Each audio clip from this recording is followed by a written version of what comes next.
हाय दोस्तों, welcome to back my channel. मैं ये कहानी का भाग 15वां लेकर आई हूँ। तो हम बिना देरी के स्टोरी स्टार्ट करते हैं। अक्ष, आपको कैसे पता कि हमने एक एनजीओ में पहले भी काम किया है और हमारी पढ़ाई के बारे में? कृति के चेहरे पर कंफ्यूज्ड एक्सप्रेशन देख अक्षराज के होठों के कोने मुड़ गए और उसने कृति के गालों को सहलाते हुए कहा, बीवी अक्षराज ठाकुर है हम। आपके बारे में हमें सब कुछ पता है। ये सुनते ही कृति का मुंह शौक से खुला रह गया। उसने धीरे से अक्षराज के सीने पर मारते हुए कहा, आपने हमको स्टॉक किया अक्ष, अपनी बीवी को किया, किसी दूसरे की नहीं। और वैसे भी स्टॉक नहीं था वो हमारा प्यार था। अक्षराज ने वापस धीति को हक करते हुए कहा। धीति ने खुद को अक्षराज की बाहों में कुछ पल के लिए आराम से रहने दिया, पर अगले ही पल कृति ने अपने बैक में अजीब सा दर्द हुआ और वो बोली, अक्ष, दर्द हो रहा है हमको, क्या हुआ? कृति, अक्षराज ने जल्दी से उसे अपनी बाहों से निकालते हुए पूछा। वो हमको दर्द हो रहा है पीछे, कृति ने अपनी पीठ की तरफ इशारा करते हुए कहा। अक्षराज ने जल्दी से कृति के बैग की तरफ देखा। उसकी नज़र ब्लाउज की डोरी पर गई जो कि बहुत टाइट बंधी हुई थी। ये देखते ही उसकी आंखें छोटी हो गई और उसने कहा, ये ब्लाउज को इतना टाइट क्यों बांध रखा है? इसलिए दर्द हो रहा है। रुको, हम अभी इसे लूज कर देते हैं। ये कहते हुए अक्षराज ने अपने हाथ ब्लाउज की डोरी की तरफ बढ़ा दिए। वहीं ये सुनते ही कृति ने कुछ सोचा, कहा, नहीं अक्ष, हमने जैसा रोज बांधते थे वैसे ही बांधा है। पता नहीं आज ये टाइट सा क्यों लग रहा है? हमको लगता है तुम्हारा ब्लाउज छोटा हो गया। अक्षराज ने ब्लाउज की डोरी को लूज करते हुए कहा। अक्षराज की ये बात सुनते ही कृति के गाल लाल हो गए, क्योंकि ब्लाउज छोटा नहीं पर उसका कुछ और ज़रूर बड़ा हो गया है, जो कि धीति अच्छे से समझ रही थी। ये सोचने भर से ही उसका पूरा चेहरा लाल हो गया था। नहीं, ये सब आपकी वजह से हुआ है, कृति ने धीरे से कहा और अपनी आंखें नीचे कर ली। वो कैसे? अक्षराज ने भी अपनी एक आईब्रो उठाते हुए कहा, पर जैसे ही अगले पल उसे समझ आया कि कृति क्या कहने की कोशिश कर रही है, तो उसके दोनों कान लाल हो गए। एक पल के लिए वो दोनों ही चुप हो गए थे।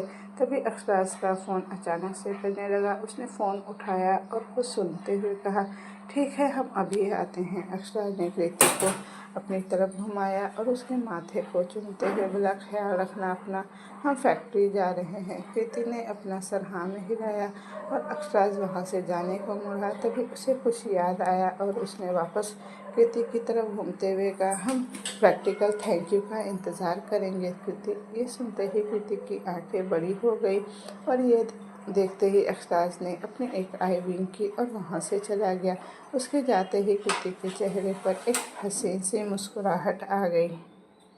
कृति ने खुद को सेल्फ हक करते हुए एक गहरी सांस ली और कहा, हम भी आपकी स्मेल से ही आपको पहचान सकते हैं अक्ष। अक्षराज ने अपनी गाड़ी एक बड़े से गोदाम के सामने एक झटके से रोकी। उसके रुकते ही रघु उसके पास आया और बोला, भैया, वो आदमी मिल गया है जो कल रात आपका और भाभी का पीछा कर रहा था। अक्षराज, जो अभी अपने ब्लैक कुर्ते और जींस में था, उसकी काली काली आंखें ब्लैक शेड से छुपी हुई थी। वो अपनी स्लीव फोल्ड करते हुए गोदाम के अंदर जाने लगा। रघु भी उसके पीछे पीछे अंदर आ रहा था। गोदाम देखने में बहुत पुराना लग रहा था, साथ ही बहुत डरावना भी। हर तरफ खून की बूंदें बिखरी हुई थी, मानो आज से पहले भी कई दफ़ा ये गोदाम ऐसी क्रूरता का इकलौता गवाह बना हो।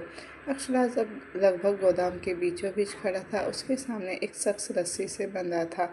वो हवा में लटक रहा था। उसके शरीर पर कई कटने के निशान थे। ये देखते ही अक्षराज की माथे की नसें चटकने लगी। उसने उस शख्स को ऊपर से नीचे देखा, फिर अपनी कुर्सी पर आराम से बैठ गया। अक्षराज ने अपने चश्मे को उतारते हुए साइड रखा और अब उसकी काली गहरी आंखें उस शख्स को एकटक घूरे जा रही थी। उस शख्स की नज़र जैसे ही अक्षराज की आंखों से मिली, वो डर से कांपने लगा और खुद को इधर उधर हिलाने लगा। उसके मुंह से एक कपड़ा डला हुआ था, जिसकी वजह से उसकी चीख तक नहीं निकल रही थी। अक्षराज ने अपने आदमी को इशारा किया और वो आदमी उस शख्स के चेहरे के पास जाते हुए उसके मुंह से कपड़ा निकाल फेंका। बोला, अब बोलो, क्यों कर रहा था हमारा पीछा? अक्षराज की आवाज़ पूरे गोदाम में गूंज गई। बड़े ठाकुर, हमें माफ़ कर दीजिए, हम करना नहीं चाहते थे, लेकिन हमको उन लोगों ने मारने की धमकी दे रहे थे। माफ़ कीजिएगा बड़े ठाकुर, ऐसी गलती अब कभी नहीं होगी। उस शख्स ने अपनी कांपती हुई आवाज़ में कहा। अक्षराज और कृति कल जब एनजीओ इवेंट के लिए जा रहे थे तब अक्षराज की नज़र एक बाइक पर पड़ी जो उसकी कार के पीछे कब से आ रही थी। ये बात नोटिस करते ही अक्षराज ने रघु को मैसेज किया और अगले 10 मिनट के अंदर रघु ने उस शख्स को बाइक समेत ही उठा लिया। अगर वो अकेला होता तो वो उस वक्त 6 की 6 गोलियां उसकी खोपड़ी में उतार देता, पर उसके साथ उसकी जान से भी ज़्यादा कीमती उसकी बीवी बैठी थी। वो एक पल के लिए खुद की जान दांव पर लगा सकता था, पर वो कृति को एक खरोच भी बर्दाश्त नहीं कर पाता। अक्षराज ने वापस उस शख्स की तरफ देखते हुए कहा, जान तो हम भी ले सकते थे तुम्हारी, अब बताओ क्या करें तुम्हारे साथ।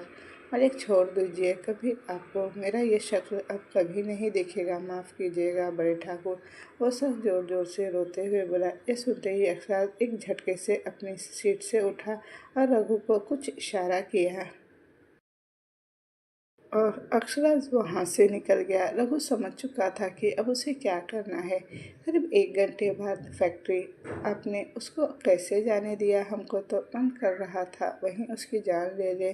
साले ने आपको धोखा दिया। रघु गुस्से से अक्षराज के केबिन में घुसते हुए बोला। अक्षराज ने एक नज़र रघु को देखा और फिर अपने काम में डूब गया। मन कर रहा है उस बेगम साहिबा को उसकी एक चौधरी महल में घुसकर मार दे।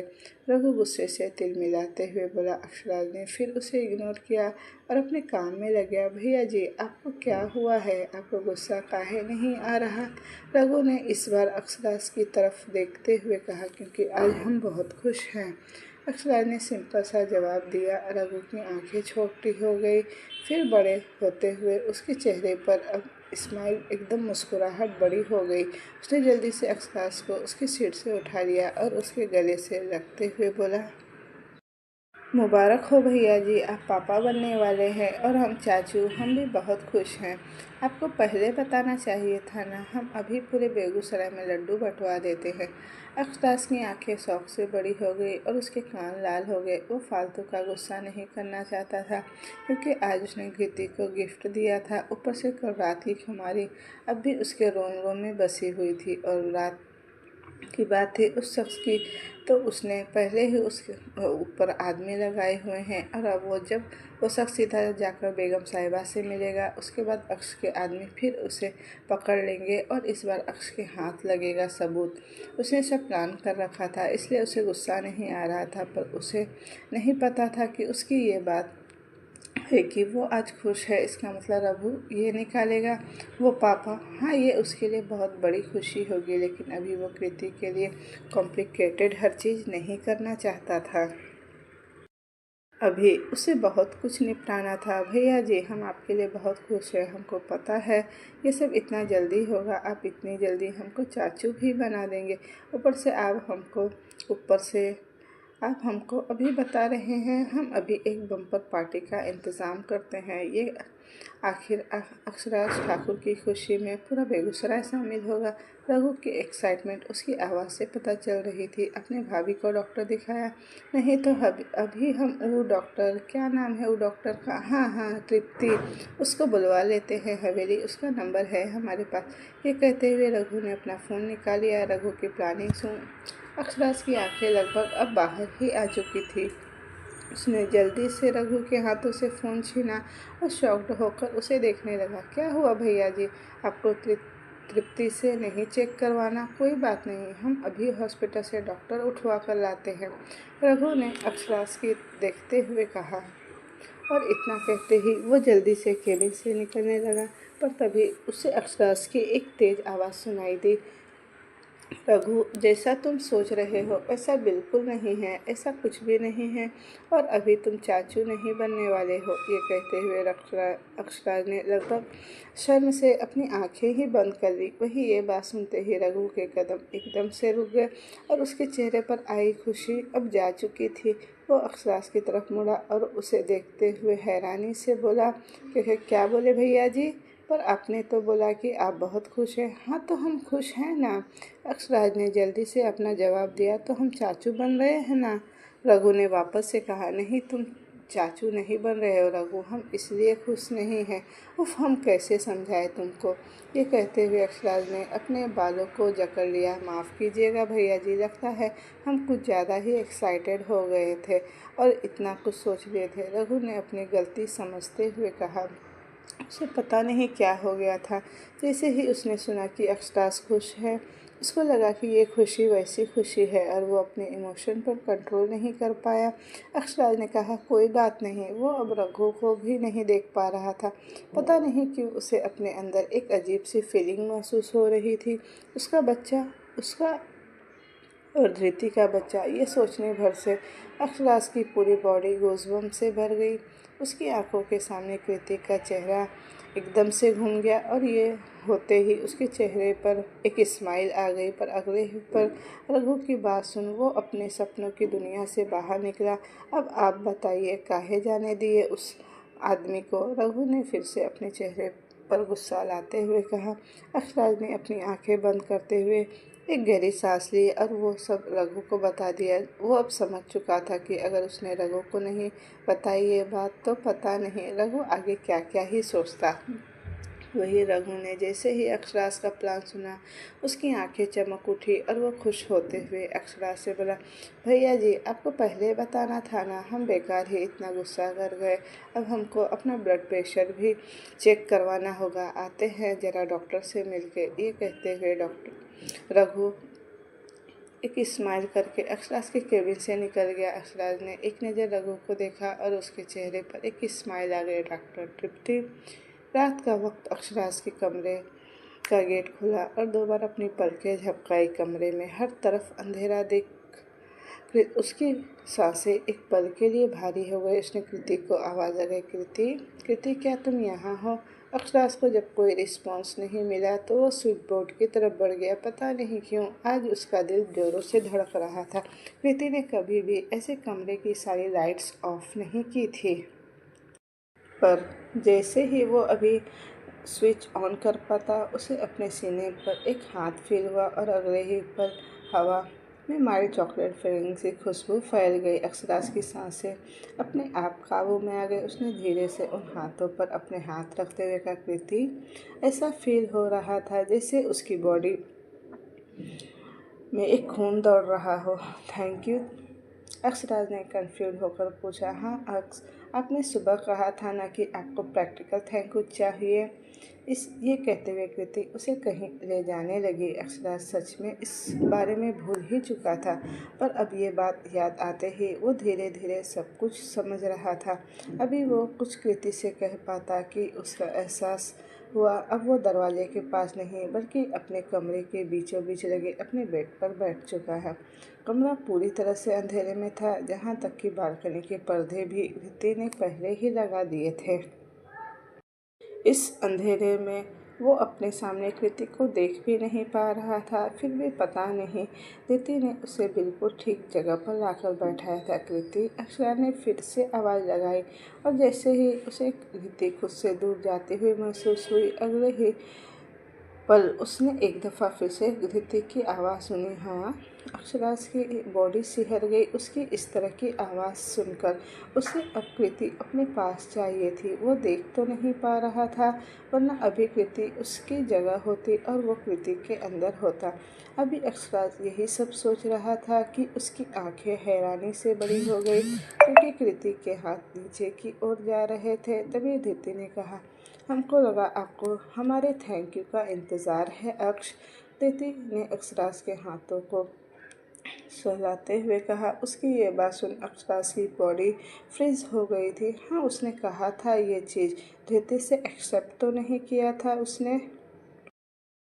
हाँ, मतलब उसे अच्छा लगेगा, पर वो कृति को फोर्स नहीं कर सकता था। उसने जल्दी से अपना सर ना में हिलाकर कहा, कृति नहीं। अभी वो कह ही रहा था कि कृति ने उसके हाथों को फिर से सहलाते हुए कहा, अक्ष, हम आपकी बीवी है, हमारा हक है आपके ऊपर। एक तोहफा आपने दिया था कल हमें, हम बस उसका एहसान आपको अदा कर रहे हैं अक्ष। उसने खुद को संभालते हुए कहा, कृति नहीं, just feel and trust me. अभी अक्षराज इसी एहसास में खोया था कि अक्षराज ने अपने हाथ बेडशीट पर कस दिए और धीरे से मौन किया। धीति की हर एक मूवमेंट अक्षराज की पूरी बॉडी में एक सेंसेशन भर रही थी। उसके हाथ भी अपने आप कृति के बालों में चले गए। उसने धीरे से कृति के बालों को अपनी मुट्ठी में कस लिया। ऐसे ही कुछ पल रहने के बाद अक्षराज ने खुद को बिस्तर से उठाया और कृति को आवाज़ दी। कृति। अपना नाम सुनते ही कृति ने जल्दी से कहा और कहा, अक्ष यहाँ आओ हमारे पास। अक्षराज ने उसे अपने पास बिस्तर पर बुलाते हुए कहा।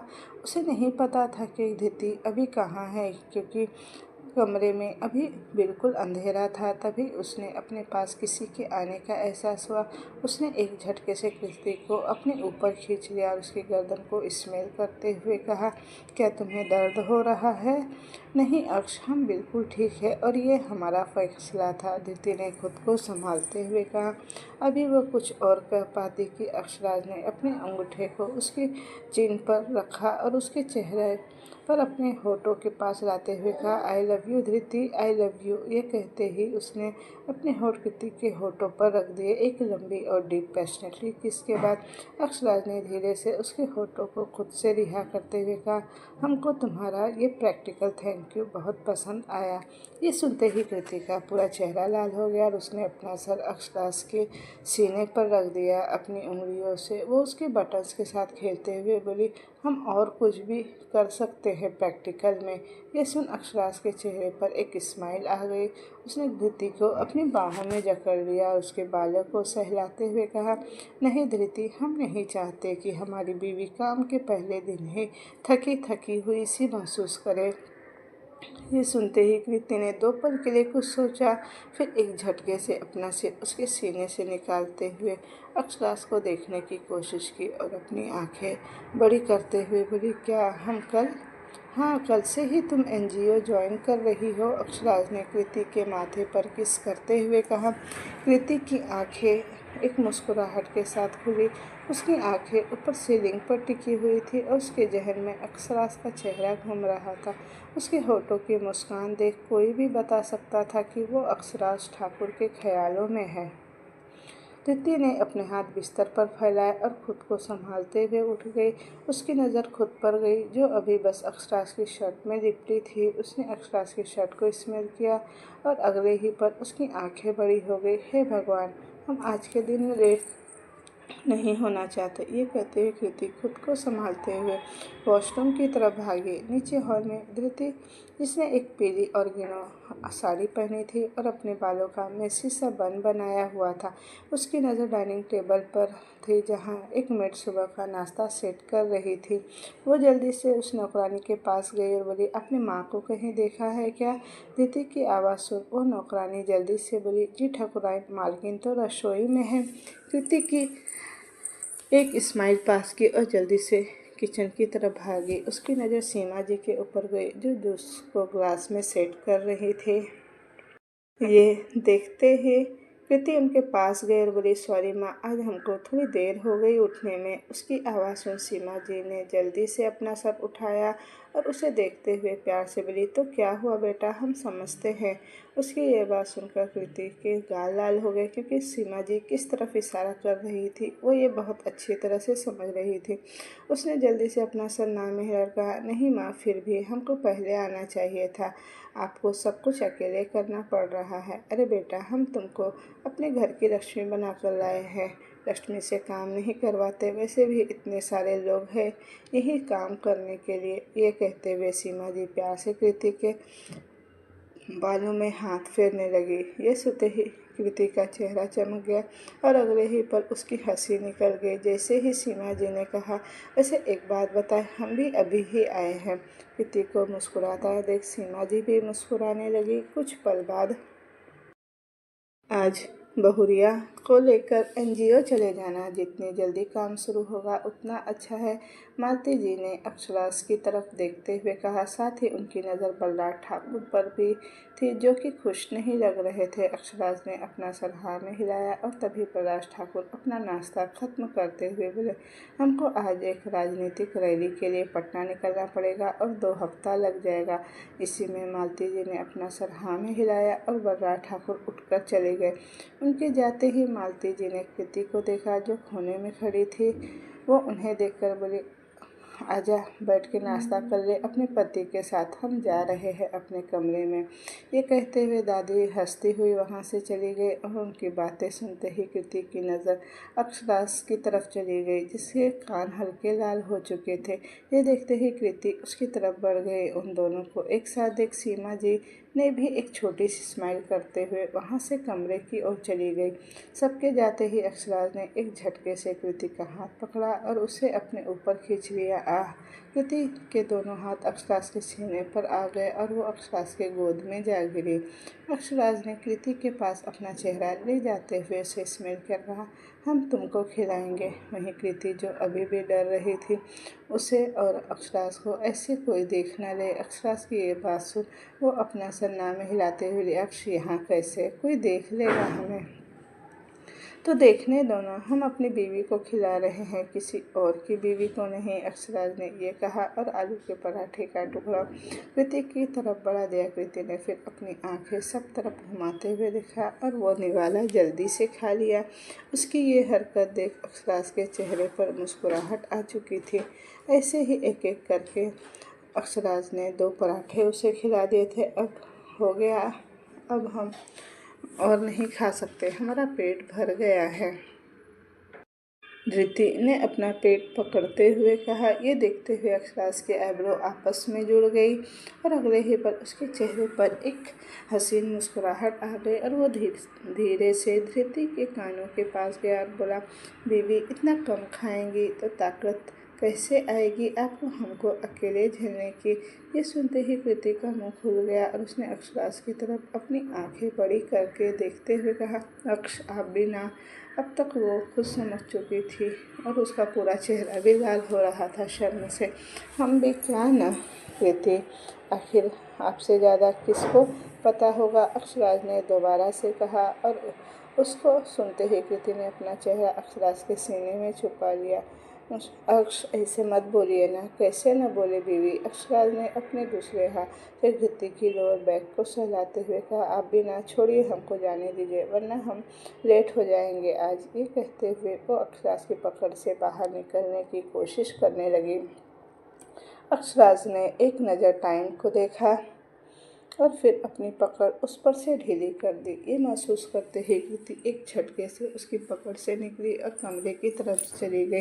वहीं अक्षराज के चेहरे पर एक मुस्कुराहट थी। कुछ देर बाद अक्षराज अपनी कार के पास खड़ा होकर कृति का इंतज़ार कर रहा था। तभी उसकी नज़र सामने से आती हुई कृति पर गई जिसने अभी अपने बालों का मैसी सा बन से फ्री कर दिया था। अब तक वो हवा के साथ बेफिक्री से लहरा रहे थे।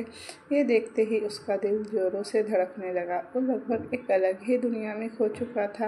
अक्ष कहाँ खो गए आप, कृति ने अक्ष के बाइसेप को टच करते हुए कहा। ना ना ना, नहीं कहीं नहीं, अक्षराज ने अपनी धड़कनों को संभालते हुए कहा। अब कृति को कार के अंदर बैठाकर खुद भी बैठ गया। कृति का एक्साइटमेंट लेवल आज कुछ ज़्यादा ही था जो कि अक्षराज उसके चेहरे पर आराम से देख सकता था।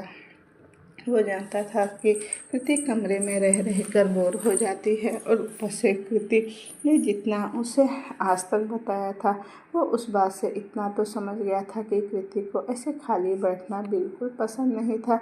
जब उसने अपनी मेहनत से इतनी पढ़ाई की थी तब तो बिल्कुल नहीं। यही सब सोचते हुए कब एनजीओ आ चुका।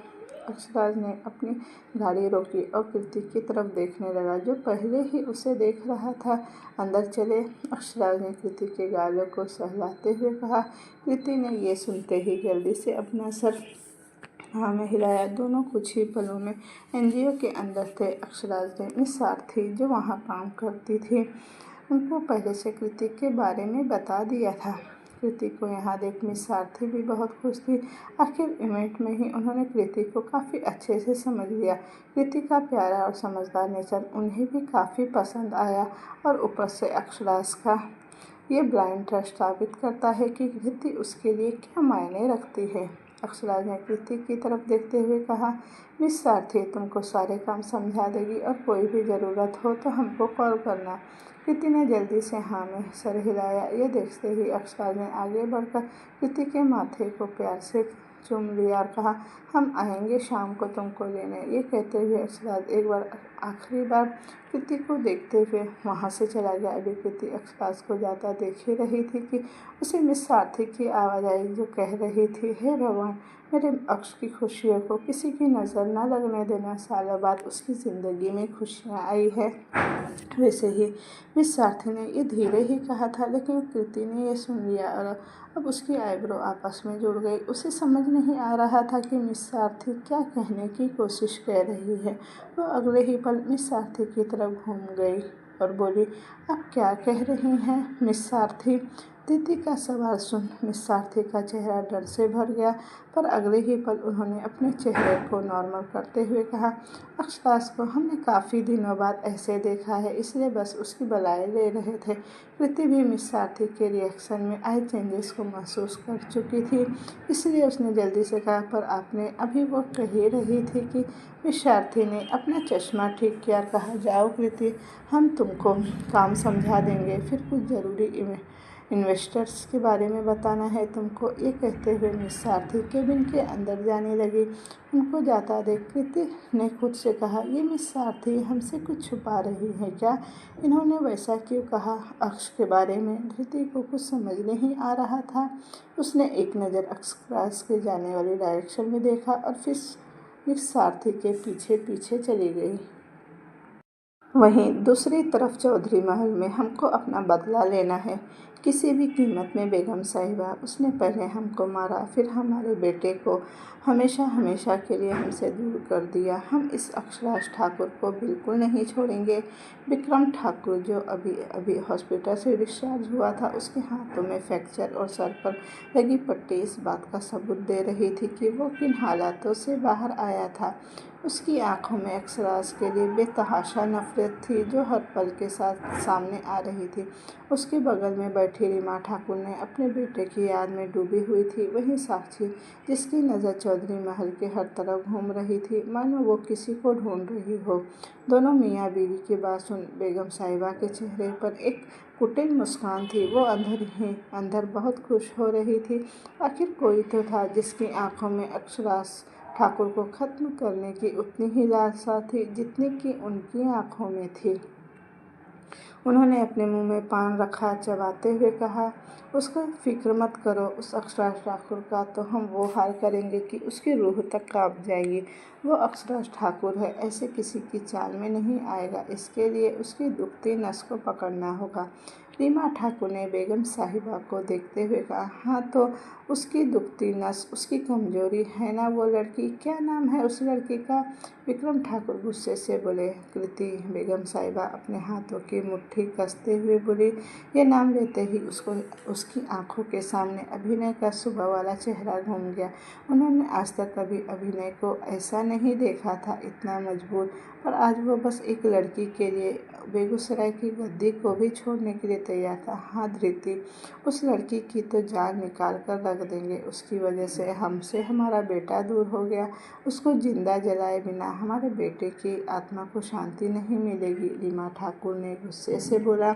जान लेने से पहले यहाँ विक्रम ठाकुर अपनी जान को ठोकते हुए कहा, यहाँ बैठाएंगे साली को और अक्षराज ठाकुर की आंखों के सामने उसके बदन को चूर चूर करेंगे। विक्रम ठाकुर ने जैसे ये कहा, वैसे ही एक झटके से वो ज़मीन पर जा गिरा। आह विक्रम जी, साले की हिम्मत कैसे हुई हमारे धृति के बारे में ऐसा बोलने की? जान ले लेंगे तुम्हारी, आंखें नोचकर कुत्ते को खिला देंगे। अगर हमारी कृति के तरफ आंख उठाकर भी देखा तो। अभिनय की एक तेज आवाज़ पूरे चौधरी महल में गूंज गई और ये कहते हुए वो विक्रम ठाकुर को लगभग 10 मुक्के मार चुका था। अभिनय की लाल आंखें और माथे की उभरती नसें। ऐसी बात सुन वहाँ कोई भी बता सकता था कि अभिनय के लिए कृति क्या मायने रखती है। अरे बेटा छोड़ दो उसको, हम समझा देंगे उसको। ऐसा ना करने के लिए, मर जाएगा वो बेटा। अभिनय छोड़ दे उसको। बेगम साहिबा जल्दी से अभिनय को रोकते हुए बोली। हाँ अभिनय, छोड़ दो उनको, हम बोल रहे हैं, कोई कुछ नहीं करेगा उस धीती के साथ। शांत हो जा बेटा तू। बेगम साहिबा की ये बात सुन अभिनय के हाथ एकदम से रुक गए, लेकिन तब तक वो विक्रम की हालत एकदम खराब कर चुका था। अभिनय ने एक झटके से विक्रम ठाकुर को खुद से दूर किया और फिर उसकी तरफ देखते हुए गुस्से से बोला, दिमाग में घुसा लो अच्छे से, वरना हम घुसाएंगे तो अच्छा नहीं लगेगा। इस खेल में धीती अगर बीच में आई तो खून की नदियाँ बिछा देंगे बेगूसराय में हम, समझे। ये कहते ही अभिनय अगले ही पल वहाँ से चला गया। उसके जाते ही रीमा ठाकुर जल्दी से अपनी पस्ती के पास आई। साक्षी जो अंदर तक हिल चुकी थी अभिनय की बात सुन, उसने अपने आंसू साफ किए और विक्रम ठाकुर की तरफ भागी। वहीं विक्रम ठाकुर की हालत देख बेगम साहिबा ने चिल्लाते हुए कहा, डॉक्टर बुलाओ रे जल्दी से, और इसको उठाकर कमरे में ले जाओ। शाम का वक्त कृति का पूरा दिन एनजीओ के काम को समझने और उसके बारे में जानने में लग गया। मिस सारथी ने उसे बहुत सी बातें बताई एनजीओ से रिलेटेड। इस बीच मिस सारथी ने ये भी ध्यान रखते हुए अक्षराज के बारे में एक भी बात नहीं उठाई। वो सुबह से देख चुकी थी कृति के एक्सप्रेशन को, और सच कहे तो वो अक्षराज के प्रेजेंट को देख उसके पास्ट के बारे में बताकर उसके प्रेजेंट खराब नहीं करना चाहती थी। वो दोबारा से उन यादों को अक्षराज की ज़िंदगी में नहीं लाना चाहती थी जिससे वो सालों तड़पा है। यही सब सोचते हुए मिस सारथी ने कृति की तरफ देखा। एनजीओ के डॉक्यूमेंट को वो सावधानी से पढ़ रही थी। ये देखते हुए उन्होंने खुद से कहा, जब हमको लगेगा कि अक्षराज के प्रेजेंट को संवारने के लिए तुम्हारा उसका पास्ट को जानना ज़रूरी है, तब हम तुम्हें सब कुछ बता देंगे। वो सब कुछ जिसने एक मासूम से बच्चे को, अक्ष को, एक हार्टलेस डेविल अक्षराज ठाकुर बना दिया। अभी वो दोनों ये सोच ही रही थी कि दोनों के कानों में एक हॉर्न की आवाज़ आई। ये सुनते ही कृति ने एक नज़र टाइम देखा। लगता है अक्ष आ गए। वो अपनी कुर्सी से उठते हुए मिस सारथी से बोली, और ये कहते ही वो केबिन से बाहर चली गई। मिस सारथी भी दोनों को देखने बाहर गई। वहीं धीती की नज़र जैसे ही कार से टिककर खड़े अक्षराज पर गई, वो एक झटके से अक्षराज की बाहों से लिपट गई और बोली, हमने आपको बहुत मिस किया अक्ष, हमको आपकी बहुत याद आई अक्ष। अक्षराज ने भी कसकर धीती को अपनी बाहों में भर लिया और उसके माथे को चूमते हुए बोला, और हमारा भी पूरा दिन तुम्हारे ही ख्यालों में गुजरा क्या। कृति ने यह सुनते ही अपना चेहरा अक्षराज के सीने से निकालते हुए कहा, हाँ। अक्षराज ने एक स्माइल पास की और वापस से कृति की बाहों में खुद उसे खींच लिया। एक दिन में ये हाल है तो रोज़ रोज़ कैसे रहेंगे आप, कृति ने हंसते हुए कहा। उसने अक्षराज की बातों पर बहुत शर्म आ रही थी। मतलब वो पूरा दिन उसे ही याद कर रहा था। ये सोचने भर से कृति को अपने पेट में तितलियां उड़ती हुई सी महसूस हो रही थी। दिन का बदला रात में लेकर बिली। अक्षराज ने धीरे से कृति की ईयरलोब पर बाइट करते हुए कहा, आह। कृति के हाथ अक्षराज की शर्ट पर फंस गए। उसकी आंखें अपने आप बंद हो गई। अक्षराज ने कृति की बंद पलकों को ऊपर किस करते हुए उसे एक झटके से उठा लिया। कहा, हम एक भी पल तुमसे दूर नहीं रह पा रहे हैं। क्या किया है तुमने हम पर। अक्षराज का ये प्यारा सा इल्ज़ाम सुनकर कृति के दोनों गाल लाल हो गए और उसने अपने हाथों को उसके गले में डालते हुए कहा, वही जो आपने किया हमारे साथ, काला जादू। ये कहते हुए वो जोर से हंसने लगी। कृति के प्यारे से मुस्कुराते हुए चेहरे को देख अक्षराज का दिल जोरों से धड़क रहा था। उसकी नज़र कृति के होठों पर टिकी थी, जो उसकी मुस्कुराहट के साथ और भी हसीन लग रही थी।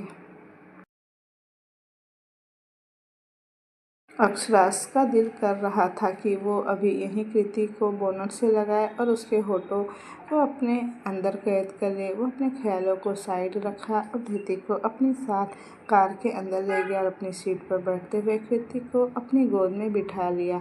ये देखते ही कृति का चेहरा लाल हो गया। उसने धीरे से कहा, अक्ष, हमको हमारी सीट पर जाने दीजिए। हमारे साथ हमारी बीवी सीट पर बैठे, यह हमको अच्छा नहीं लगेगा। ये कहते हुए अक्षराज ने कृति की कमर को पकड़कर उसे और अपने पास खींच लिया। धीती के दोनों हाथ अक्षराज के सीने पर आ चुके थे और उसके पैर अक्षराज की कमर के साइड लिपटे हुए थे। ऐसे आप गाड़ी कैसे चलाएंगे अक्ष, कृति ने दोबारा कहा। वो ऐसे बिल्कुल भी नहीं जाने वाली थी। क्या होगा अगर किसी ने उसे ऐसे देख लिया तो, और उससे भी ज़्यादा उसे अक्षराज के इतने करीब रहते हुए एक अजीब सा लग रहा था। वो भी तो अपना कंट्रोल खो रही थी। अब उसकी साड़ी उसके घुटनों तक आ चुकी थी और उसका पल्लू आगे से लूज हो चुका था। वो बिल्कुल मैसी सी लग रही थी। अक्षराज को इतना करीब होना उसकी अपनी हदें तोड़ने को कह रहा था। अक्षराज ने विंडोज़ की ब्लैक शीट ऑन की और अगले ही पल उसके हाथ धीती की नीज पर रख दिया, जो साड़ी हट जाने की वजह से शो हो रहे थे। उसका एक हाथ अभी कृति की कमर पर बना हुआ था। अक्ष, कोई देख लेगा। कृति ने अपनी सांसों को कंट्रोल करती हुई ये कहने की कोशिश कर रही थी। तभी अक्षराज ने उसके होठों को अपने थंब से सहलाते हुए कहा, कोई नहीं देखेगा, ट्रस्ट मी। और इतना कहते ही उसने अपने हाथ को कृति की इनर थाइस की तरफ बढ़ा दिया। ये टच पाते ही कृति की प्रेशर से झुक गई और उसने मोइन करते हुए कहा, प्लीज़ अक्स, प्लीज़। क्या? कृति अक्षराज की धीती की गर्दन पर अपनी गहरी सांसें छोड़ते हुए कहा, प्लीज़ अक्स। कृति ने दोबारा से कहा और अपने हाथ अक्षराज के हाथों की तरफ बढ़ाने लगी, पर अगले ही पल अक्षराज ने उसके हाथों को पकड़ा और कहा, प्लीज़। क्या? अब जवाब दो हमें, प्लीज़ टच मी अक्ष। कृति ने अक्षराज के दूसरे हाथ को अपने बॉसम पर रखते हुए बोली। कृति की ये डिज़ायर काफ़ी थी अक्षराज को कंट्रोल खोने के लिए। कृति का बैग पूरी तरह से स्टीयरिंग की तरफ झुकने लगा था। ये देखते हुए अक्षराज ने उसे अपने बाहों में खींच लिया और अपने आप कृति की पीठ पर हाथ रख दिए। कृति ने अक्षराज के बैग को अपने दोनों हाथों से जकड़ लिया और उसके होठों पर अपने होठों को रख चलाने लगी। अक्ष, प्लीज किस मी ना। कृति ने अपने होठों को अक्षराज के होठों पर प्रेस करते हुए कहा। ये सुनते ही अक्षराज ने अपने होठों के अंदर कृति के होठों को कैद कर लिया और उसे डीपली स्मूच करने लगा। अक्षराज ने कसकर कृति को अपनी बाहों में जकड़ लिया और उसका सर अपने सीने से लगाया। कृति की हार्ड ब्रीदिंग की आवाज़ पूरे कार में सुनाई दे रही थी। अक्षराज ने उसके बालों को सहलाया और उसे अपने सीने से लगा लिया। कल रात जो धृति ने उसके लिए किया था वो अनएक्सपेक्टेड था, और जिस वजह से वो आज पूरा दिन फैक्ट्री पर किसी भी काम में फोकस नहीं कर पा रहा था। उसने अब धृति को अपनी बाहों में भरकर बस ढेर सारा प्यार करना था, इतना कि कृति का रोम रोम अक्षराज का नाम चिल्लाता रहे। बस थोड़ी देर बाद अब हवेली चले हम।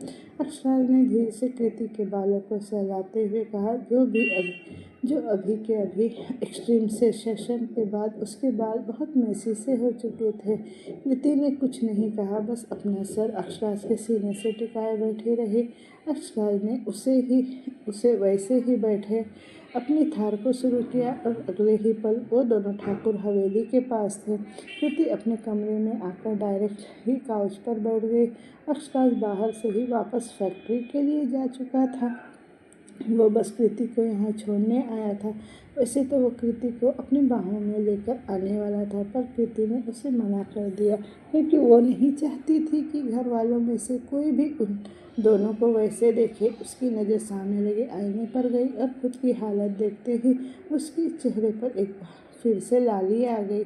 आखिर अक्षराज ठाकुर का असर उसके ऊपर जो छाया था, गले पर हल्के हल्के लाल निशान, जो इस बात का सबूत है कि अक्षराज ने खुद को कितना कंट्रोल किया था। उसकी उलझे हुए बात, जिसे अक्षराज ने कार में बैठकर सुलझाया था, पर फिर भी वह उलझा हुआ ही था।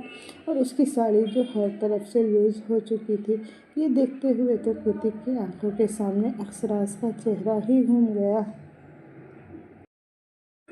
कृति ने अपना चेहरा अपने दोनों हाथों से कवर कर लिया और वॉशरूम के अंदर चली गई। अगर उसने एक भी पल और अक्षराज के बारे में सोचा तो फिर क्या होगा, वो अच्छे से जानती थी। कल रात का वक्त दीदी को जैसे जैसे अपने बालों पर किसी के हाथ फील हुए, उसने जल्दी से अपनी आंखें खोल दी और अगले ही पल उसकी बढ़ती धड़कनों को एक राहत मिल गई। सामने अक्षराज उसके बालों को सहलाते हुए उसे अपनी प्यार भरी नज़रों से देख रहा था। आ गए आप, पता नहीं हमारी आँख कैसे लग गई। अब फ्रेश हो जाए, हम डिनर निकालते हैं। ये कहती हुई धृति बेड से उठकर किचन की तरफ चली गई। अक्षराज ने एक नज़र जाते हुए कृति को देखा, फिर वॉशरूम में बढ़ गया। वो शावर के नीचे खड़ा होकर अपने दोनों हाथ वॉल से टिकाए आंखें बंद करके खड़ा था और अगले ही पल उसने अपनी आंखें खोल दी। उसकी आंखों के सामने अब वो पहली वाली खुमारी नहीं थी जिसे कृति कुछ पल पहले महसूस कर सकती थी। अब उसकी आंखें सुर्ख लाल थी, जो कि इस बात का सबूत थी कि अक्षराज ठाकुर गुस्से से तप रहा था।